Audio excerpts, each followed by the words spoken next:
Tata bye bye আরসিবির ফ্যানেরা, good bye. সকাল সকাল বাড়ি যাও, ইসালা কাপ নাম দে।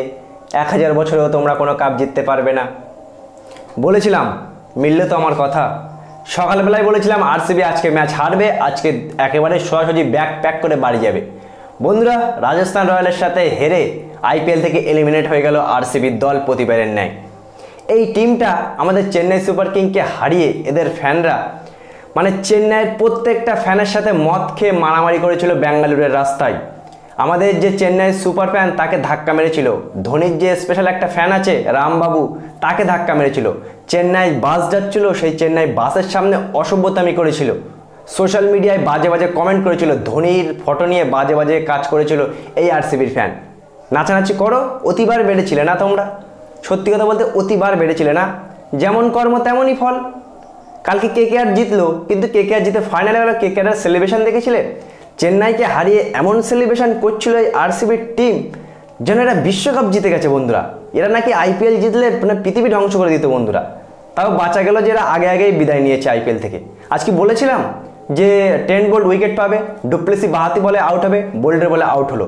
আজকে বলেছিলাম যে চাহেল উইকেট পাবে, বিরাট কোহলির উইকেট নিল। আজকে বলেছিলাম যে অশ্বিন বিগ ম্যাচ প্লেয়ার, আজকে অশ্বিন পারফরমেন্স করবে, 2টো উইকেট পেল। আবেশ খান 3টে উইকেট পেল, সন্দীপ শর্মা 1টা উইকেট পেল। যা যা প্রেডিকশন কিন্তু আমি করেছি বন্ধুরা, সব প্রেডিকশন কিন্তু আমার খেটে গেল।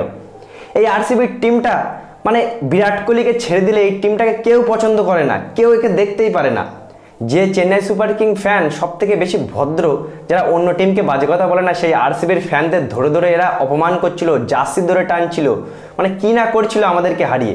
আজকে সত্যি কথা বলতে আমি চাচ্ছিলাম আরসিবি হারুক, হারুক বন্ধুরা। আজকে আমি চাচ্ছিলাম যে এরা হেরে যেন বাড়ি চলে যায়। চেন্নাই 5বার ট্রফি জিতেছে, তাদের সাথে এমন ব্যবহার করছিল আমাদের সাথে, আমাদের ফ্যানদের সাথে। নিজেরা তো জীবনে কিছুই জিততে পারেনি, আর আগামী 1000 বছরে কিছু জিততে পারবে না। তোমরা এক কাজ করো, ম্যাক্সওয়েলকে 13-14 কোটি টাকা দাও না আরসিবি ম্যানেজমেন্ট, তোমরা পরের বার ম্যাক্সওয়েলকে 50 কোটি টাকা দিও। আরসিবি ম্যাক্সওয়েল আজকে অনেক ভালো পারফরমেন্স করলো, যেখানে ইম্পর্টেন্ট টাইমে এসেই প্রথম বলে আউট হয়ে গেল, আর 10 ওভারের উপরে বাকি ছিল হাতে, ইজি একটা ক্যাচ মিস করলো তোমাদের ম্যাক্সওয়েল বাবা। এই ম্যাক্সওয়েল অস্ট্রেলিয়ার হয়ে যখন বিশ্বকাপ খেলবে তখন এক ঠ্যাং খোড়া হয়ে যাবে, মরতে অস্ট্রেলিয়াকে ম্যাচ জেতাবে, কিন্তু তোমাদের হয়ে ম্যাচ জেতাবে না। তোমরা এই ম্যাক্সওয়েলকে টাকা দিও, তোমরা সিরাজের মতো প্লেয়ারকে প্রচুর টাকা দিয়ে কিনো, যাদের কন্ট্রিবিউশন একেবারে 0 হয়েছে। তো এটাই তোমরা চাচ্ছিলে না? অতিবার বেড়েছিলে তোমরা। সত্যি কথা বলতে অতিবার বাড়তে নেই। চেন্নাই সুপার কিং 5বার ট্রফি জেতার টিমকে তোমরা এমন করে অপমান করছিলে বন্ধুরা। একজন চেন্নাই ফ্যান হিসেবে সহ্যই হচ্ছিল না যে আরসিবি এটা করছে কি, আরসিবি ফ্যানরা এটা করছে কি আমাদের ফ্যানদের সাথে। বদলা কিন্তু নিয়ে নিল উপরওয়ালা, কর্ম ভালো করতে হয়, না হলে ভুগতে হয়। আইপিএল থেকে সরাসরি বন্ধুরা tata bye by, good bye. যাও সকাল সকাল তোমরা, সকাল না, এখন প্রায় 12টা অর্ধেক রাত হয়ে গেছে, ঘুম পড়ে যাও। আসলে ঘুম আসবে কি করে? এখন তো সোশ্যাল মিডিয়ায় এখন দেরি করো, একটুকুন দেরি করো, তোমাদের ব্যবস্থা এবার হবে। তোমরা আমাদের খুব উল্টোপাল্টা বলেছিলে। শালা জীবনে কোনো যোগ্যতা নেই যে টিমটা, সেই টিমটা চেন্নাইয়ের মতো টিমের ফ্যানদের এমন করেছিল বন্ধুরা, ভাবা যায়?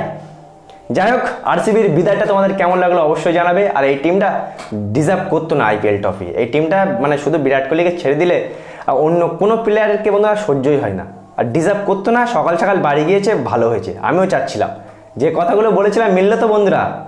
রাজস্থান কিন্তু জিতলো। এবার রাজস্থান হায়দ্রাবাদের সাথে সেকেন্ড কোয়ালিফায়ার ম্যাচ খেলবে, আর আরসিবির প্লেয়াররা বাড়ি গিয়ে টিভিতে বসে তাদের খেলা দেখবে।